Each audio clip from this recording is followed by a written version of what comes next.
தேவனுடைய வார்த்தையுமாய் எங்களோடு கூட ஆயிருக்கு. கர்த்தர் கிருபை செய்திருக்கிறார். அவர் நல்லவர், வல்லவர். நம்மோடு கூட இருந்து நம்மை ஆசீர்வதித்து வழி நடத்துத நல்ல தகப்பனாய் இருக்கிறார். நாம் ஜெபிக்கலாம். தேவனை பரிசுத்த பிதாவை, நாளுகளில் கர்த்தரே நீர் எங்களை பாதுகாத்து காலையில் இருந்து இதுவரையிலும் நீர் வழி நடத்தி இருக்கிறதுக்காக ஸ்தோத்திரம். தேவனே, உம்முடைய தெய்வீக பிரசனம் எங்களோடு கூட இருக்கட்டும். ஆண்டவரே, எங்களை பலப்படுத்தி ஒரு நாளும் வழி நடத்துத நல்ல கிருபைகளுக்காக ஸ்தோத்திரம். தேவனே, நீரே பரிசுத்தராய், நீரே வாக்குமாறாற்ற தேவனாய் எங்களோடு கூட இருக்கிறதுக்காக ஸ்தோத்திரம். மனிதர்கள் மாறலாம், சூழ்நிலைகள் மாறலாம். தேவனே, நீர் ஒருபோதும் மாறாதவராய் இருக்கிறதுக்காக ஸ்தோத்திரம். உம்மை நாங்கள் துதிக்கிறேன், உம்மை நாங்கள் ஆராதிக்கிறேன், உம்மை நாங்கள் மகிமைப்படுத்துகிறேன். அம்மா, உம்முடைய தெய்வீக பிரசனத்தால் நீர் எங்களை நிரப்பி ஆசீர்வதித்து வழி நடத்துவதற்காக ஸ்தோத்திரம். தேவனே, எல்லா கவலைகள் இயேசுவின் நாமத்தில் மறையப்பட்டது. எல்லா பலவீனங்கள் இயேசுவின் நாமத்தில் எரிஞ்சு மாறப்பட்டது. தேவனே, இந்த நாடுகளிலும் கூட நீர் எங்களோடு கூட இருந்து கரம்பிடிச்சு வழி நடத்துத தேவனாய் இருக்கிறதுக்காக ஸ்தோத்திரம். நீங்க கடந்து வந்திருக்கிற ஒவ்வொரு மக்களுடைய குடும்பங்களிலும் தெய்வீக ஆசீர்வாதம் உண்டாக, வெற்றி உண்டாக. தேவனே, உம்முடைய பரிசுத்த ஆவியால் நிரம்பப்பட்டு ஆசீர்வாதங்களை பெற்றுக்கொண்டு தேசத்தில் சாட்சியோடு இருக்க நீர் கிருபை செய்வதற்காக ஸ்தோத்திரம். நாங்கள் வசனங்கள் தியானிக்கும் போது உம்முடைய தெய்வீக பிரசனம் எங்களோடு கூட இருக்கட்டும். இயேசுவின் நாமத்தில் ஆமென், ஆமென். கர்த்தர் நம்மை ஆசீர்வதித்து வழி நடத்துவார். நாம் இந்த நாடுகளில் குடும்பத்தை குறித்து தியானித்து வருகிறார். குடும்ப வாழ்க்கையில் கணவனும் மனைவியும் எப்படி இருக்க வேண்டும் என்றும், ஒரு கீழ்ப்படியலோடு, அன்போட, ஐக்கியத்தோட, சமாதானத்தோடு இருக்க வேண்டும் என்று நேற்று தினத்தில் நாம் தியானித்திருக்கிறது. இன்னைக்கு நாம் வசனத்துக்கு நேராய் கடந்து செல்லலாம். எபேசியர் 5ஆம் அதிகாரம் அதனுடைய 31ஆவது வசனம் நாம் வாசிக்கலாம். எபேசியர் 5ஆம் அதிகாரம் அதனுடைய 31ஆவது வசனம். இது நிமித்தம் மனுஷன் தன் தகப்பனையும் தன் தாயையும் விட்டு தன் மனைவியுடன் இசைந்து இருவரும் ஒரே மாம்சமாயிருப்பார்கள். நேற்று தினத்திலும் நாம் தியானித்திருக்கிறது, கணவனும் மனைவியும் ஒரே மாம்சமாயிருக்கிறது, ஒரு சரீரமாயிருக்கிறது என்று வேதத்திலிருந்து நாம் தியானித்திருக்கிறது. அப்போஸ்தலனாகிய பவுல் சொல்லப்படுகிறார்.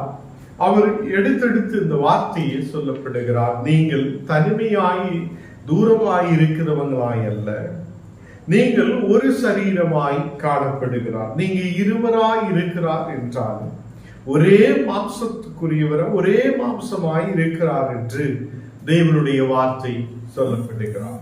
கர்த்தருடைய பிள்ளைகளே, மனுஷன் தன் தகப்பனையும் தன் தாயையும் விட்டு அவன் மனைவியோடு சேர்ந்திருக்க, அதே மாதிரி இசைந்திருப்பார்கள் என்று தேவனுடைய வார்த்தை காணப்படுகிறார். இன்னைக்கு அநேக குடும்பங்களிலே பிரச்சனைகள் என்ன என்றால், ஒரு குடும்பத்தில் ஒரு மகன் அவன் திருமண வயதுக்கு அப்புறமும் அவங்களே அது செய்ய வேண்டாம், இது செய்ய வேண்டாம், அங்க போக வேண்டாம், இங்க போக வேண்டாம் சொல்லுத தாயும் தகப்பனும் இருக்கிறார். இங்கே வசனத்தில் நாம் பார்க்கும் போது அந்த மனுஷன், அந்த மகன், அவன் தன் தாயையும் தகப்பனையும் விட்டு அவங்களை என்ன செய்யும், தன் மனைவியோடு இசைந்திருப்பார்கள். மனைவியோடு கூட சந்தோஷமாய் நல்ல சமாதானத்தோடு அவங்க காணப்படுவார். அப்போ கர்த்தருடைய பிள்ளைகளை, இந்த நாளுகளில்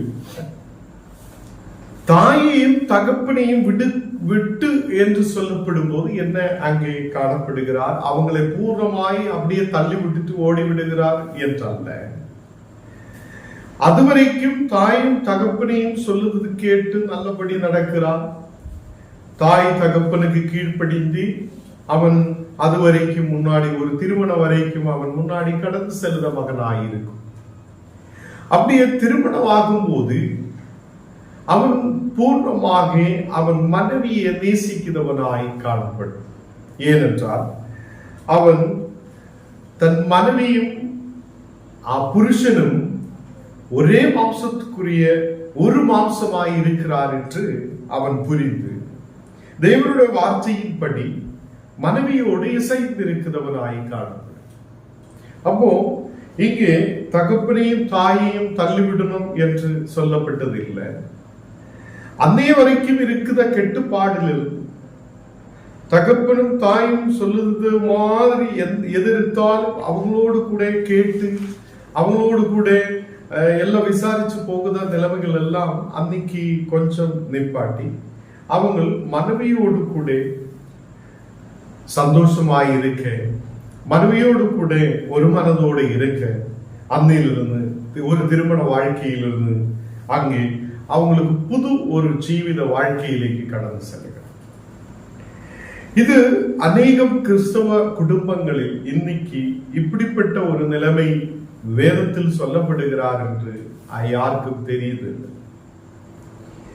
திருமணமாயி 5 வருஷம் ஆயாலும் 10 வருஷம் ஆனாலும் இப்போதும் கணவனும் மனைவியும் ஒன்று சேர்ந்து முன்னாடி போக விடாது. அவங்க எப்படியோ சந்தோஷமாய் இருக்க முடியாத தடுத்து நிற்பாட்டுதான் தாயும் தகப்பனும் இருக்குது. அப்படியும் இருக்குது.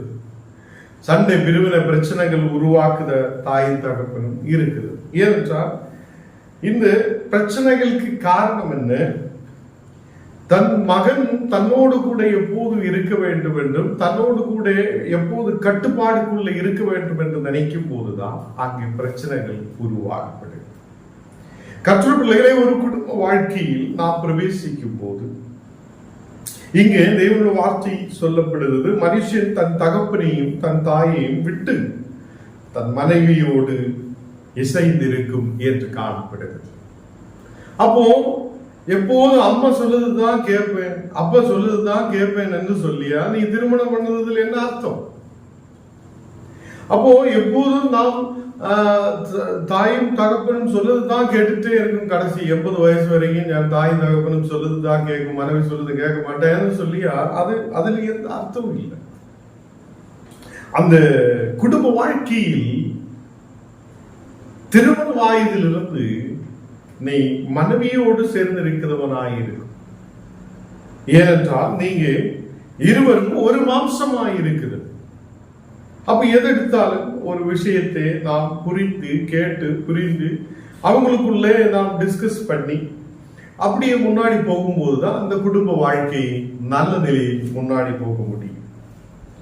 அப்போ சில பேர் நினைக்கும் கணவனை கண்ட்ரோல்ல வைக்கலாம் என்று நினைக்கும். எது எடுத்தாலும் நீ அப்படி செய்யணும் இப்படி செய்யணும் அப்படி போகணும் இப்படி போகணும்னு சொல்லும் போது அதுவும் பிரச்சனை தான். சில மனைவிகளை கண்ட்ரோல்ல வச்சு இப்படிதான் இருக்கணும் அது செய்யணும் இது செய்யணும்னு சொல்லி இருந்தா அது அங்கேயும் பிரச்சனைகள். அப்போ அதுக்குதான் அப்போஸ்தலனாகிய பவுல் சொல்லுகிறார், நீங்க கீழ்ப்படிந்திருக்க வேண்டும் என்று. நீங்க அங்கே குடும்பத்தில் நீங்க அன்போட ஐக்கியத்தோட இருக்க வேண்டும் என்று அங்கே அப்போஸ்தலனாகிய பவுல் எடுத்து சொல்லி இருக்கிறது. இது ரெண்டும் அங்கே இருக்கும்போது குடும்ப வாழ்க்கையில் ஒரு குடும்பத்தில் ஒரு நல்ல சமாதானம் உண்டாகப்படும். அந்த குடும்பம் சந்தோஷத்தோட இருக்கப்படும். அப்போ இது அப்போஸ்தலனாகிய பவுல் இங்கே சொந்தமாய் அவருடைய வார்த்தை எடுத்து சொல்லுறது அல்ல, முன்னாடியே தேவன் கொடுத்த ஒரு கட்டளையாய் இருக்கிறது இந்த வசனம். இங்கே ஆதியாகமம் 2ஆம் அதிகாரம் அதிலே 24வது வசனத்தை இங்கே எடுத்து சொல்லப்படுகிறது. அப்போஸ்தலனாகிய பவுல் அந்த வசனத்தை எடுத்து சொல்லப்படுகிறார். அப்போ ஆதியாகமம் 2ஆம் அதிகாரம் அந்த 24வது வசனத்தில் என்ன சொல்லுகிறது? இது நிமித்தம் புருஷன் தன் தகப்பனையும் தன் தாயையும் விட்டு தன் மனைவியோடு இசைந்திருப்பார். ஹல்லேலூயா. அவர்கள் ஒரே மாம்சமாயிருப்பார்கள் என்று சொல்லப்படுது. அப்போ கணவனும் மனைவி ஒரே மாம்சமாயிருக்கிறது. அப்போ இங்கே இன்னைக்கு குடும்பத்தில் அந்த மாதிரி ஒரு நிலைமை நமக்கு இருக்கிறது இல்லை. அநேகருக்குள்ள ஒரு மாம்சமாய் இருந்து முன்னாடி போகவும் முடியாது இருக்குது. மனைவி இந்த பக்கம் போகும்போது கணவன் இந்த பக்கம் போகும். அப்போ ரெண்டு பேரும் ரெண்டு வழிக்கு போகும்போது அங்கே ஒரு மனது இருக்காது. எப்படி ஒரு மனது இருக்கு? ஒரு வண்டியோட டயர் இந்த பக்கம், ஒரு வண்டியோட டயர் அந்த பக்கமும் போனா நமக்கு நேரா போக முடியாது. அப்போ ரெண்டும் ஒரே திசையில் போகும்போதுதான் நமக்கு ஏற்ற நேரத்தில் ஏற்ற இடத்தில் கடந்து செல்ல முடியும். ஹல்லேலூயா. கர்த்தருடைய பிள்ளைகளே, அப்போ புருஷன் தன் தகப்பனையும் தன் தாயையும் விட்டு தன் மனைவியோடு இசைந்திருப்பான் என்று ஆதியாகமத்திலேயே சொல்லப்பட்டிருக்கு.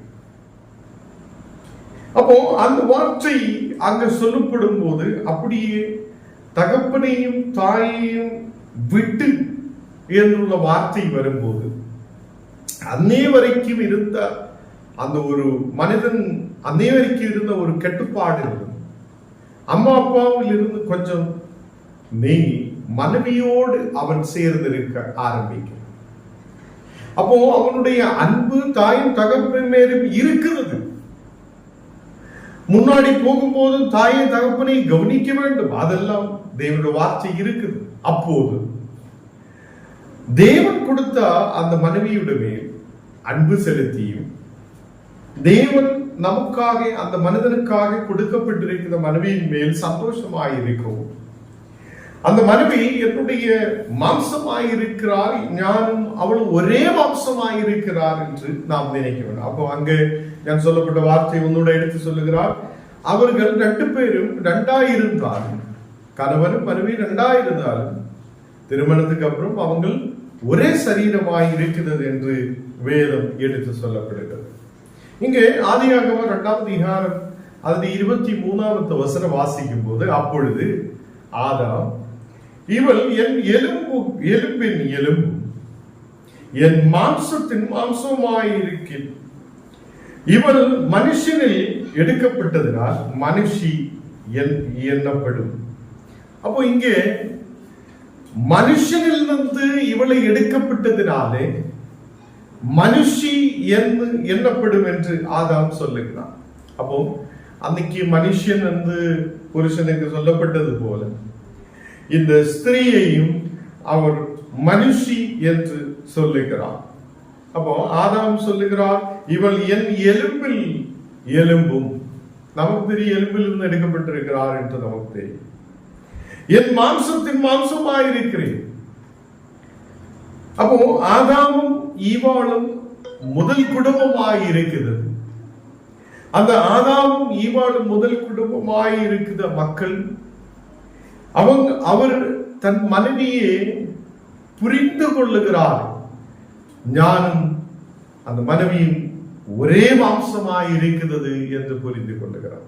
அப்ப குடும்பத்தில் தெய்வீக குடும்பமாய் நாம் காணப்படும் என்றால், நம்முடைய குடும்பத்தில் மனைவியும் கணவனும் ஒரே சரீரமாய் இருக்கிறார், ஒரே மாம்சமாய் இருக்கிறார் என்ற ஒரு நினைவு நமக்குள்ளே இருக்க வேண்டும். உன்னுடைய பணம் மனைவியுடைய பணம் என்று சொல்லி ஒரு வேறுபாடு இல்லை. அவனுடைய வீடு அவளுடைய வீடு என்று அல்ல. அப்போ எல்லாமே எங்களுடையது என்று சொல்லப்படுத ஒரு நிலைமை, நம்முடைய என்று சொல்லப்படுத ஒரு நிலைமை. அப்போ இப்படி இருக்கும் போதுதான் அன்போடைய ஐக்கியத்தோட முன்னாடி கடந்து செல்ல முடியும். அப்போ அப்போஸ்தலனாகிய பவுல் எபேசியர் 5ஆம் அதிகாரத்தில் இந்த ஆதியாகமத்தில் சொல்லப்பட்ட தேவனுடைய வார்த்தை இங்கே எடுத்து சொல்லப்படுகிறார். இங்க 32வது வசனம் வாசிக்கும் போது, எபேசியர் 5ஆம் அதிகாரம் அதனை 32வது வசனம் வாசிக்கும் போது, இந்த ரகசியம் பெரியது, நான் கிறிஸ்துவை பற்றியும் சபையை பற்றியும் சொல்லுகிறேன் என்று சொல்லுகிறார்.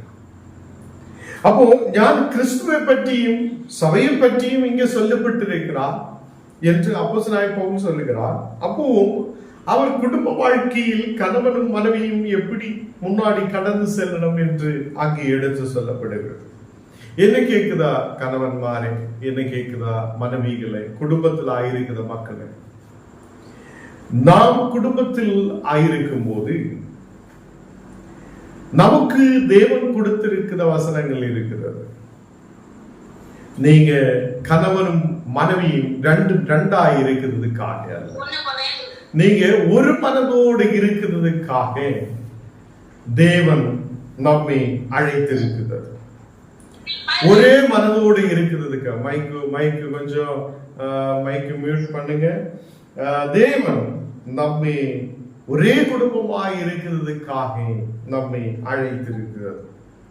எபேசியர் 5ஆம் அதிகாரம் அதில் 29வது வசனத்தில் வாசிக்கும் போது, தன் சொந்த மாம்சத்தை பகைத்தவன் ஒருவனும் இல்லை, கர்த்தர் சபையை போஷித்து காப்பாற்றுவது போல ஒவ்வொருவனும் தன் மாம்சத்தை போஷித்து காப்பாற்றுகிறார். கர்த்தர் பிள்ளைகளே, இங்கே கணவன் மனைவி ஒரே மாம்சமாய் இருக்கிறது. இங்கே வசனம் சொல்லுகிறது, கர்த்தர் சபையை போஷித்து காப்பாற்றுவது போல ஒவ்வொருவரும் தன் மாம்சத்தை போஷித்து காப்பாற்றுகிறார். கர்த்தர் பிள்ளைகளே, சபையை எப்படி இயேசு காப்பாற்றி வழி நடத்துதோ அதே மாதிரி கணவன் மனைவியும் ஒருவருக்கொருவர் அன்பு செலுத்தி அவங்க காப்பாற்றி போஷித்து வழி நடத்த வேண்டும். நான் மட்டும் கடையில் போய் நல்லா சாப்பிட்டுட்டு வரலாம், வயரெல்லாம் பெருசா வைக்கலாம் என்று நினைத்தால் அங்கே அன்பு இருக்கிறது. நான் மட்டும் கடையில் போய் சாம்பார், இட்லி, பிரியாணி எல்லாம் சாப்பிட்டு என்னோட வயரை மட்டும் பெருசா பண்ணிட்டு அப்படியே வரலாம் என்று நினைத்தால் அங்கே அன்பு இல்லை. அப்போ கணவன் சொந்த மனைவியையும் போஷிக்கிறவனாயிருக்கு.